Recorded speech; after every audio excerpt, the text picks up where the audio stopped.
Hi, I am Kevin. I'm Wanda. And we are the Curious Crusaders. We're going from RV camping to RV living full time.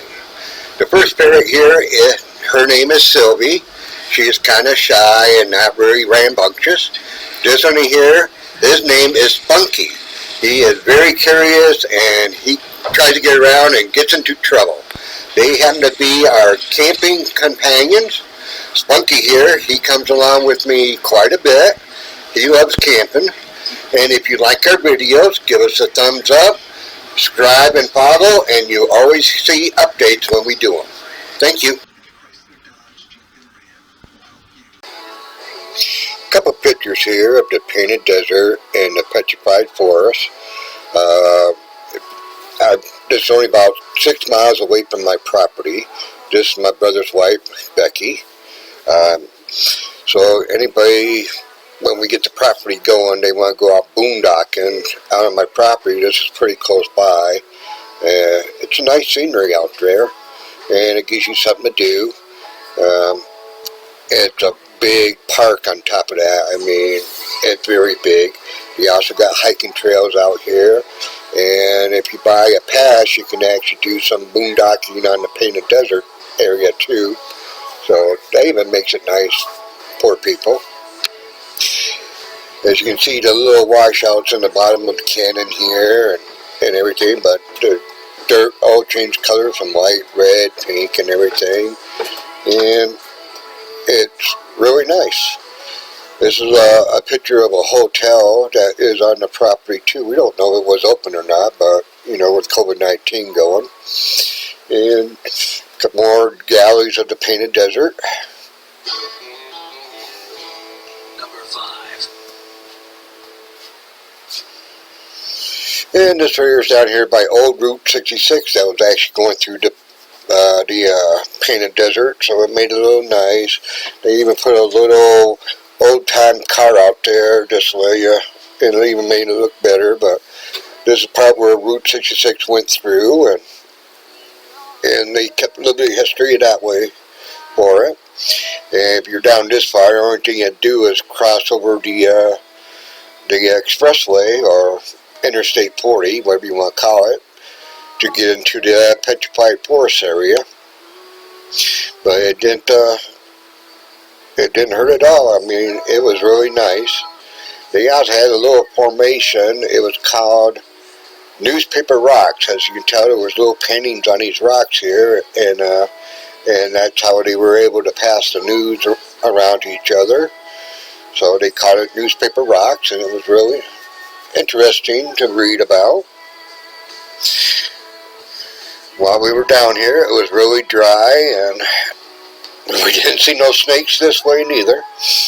And we even brought around brother's dog with us, and the park rangers loved it so much they named it a park ranger dog, they called it, I guess, or park ranger pup. So gave him a little badge, a little treat for being so good. And if you guys ever bring your pets out there, just remember to pick up after their mess. I mean, a lot of people are not picking up, and they should. But you can see how the lines on the Painted Desert went on these hills. And pretty soon, we should actually start seeing some petrified wood. But I can't remember how big this park was, but it was a couple miles long. So you do get a chance to go out and you get to hike it, and a lot of hiking trails and everything. So make sure you bring some water and everything.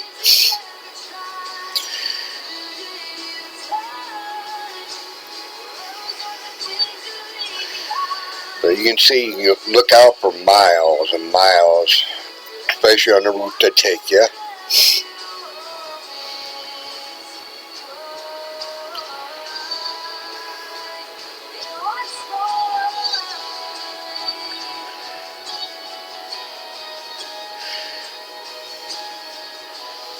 It's pretty funny how nature takes care of the scenery this way. It's actually carved in there, and right there you can start seeing some petrified wood towards the bottom. And it actually was a wood forest, and it became petrified wood. It's actually crystallized wood.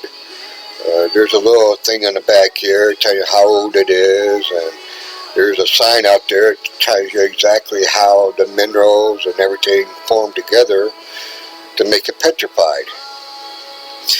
You cannot take any petrified wood out of the park. It's a federally owned park, and they do search your vehicles for it. So make sure you don't bring any in, and don't try to bring any out.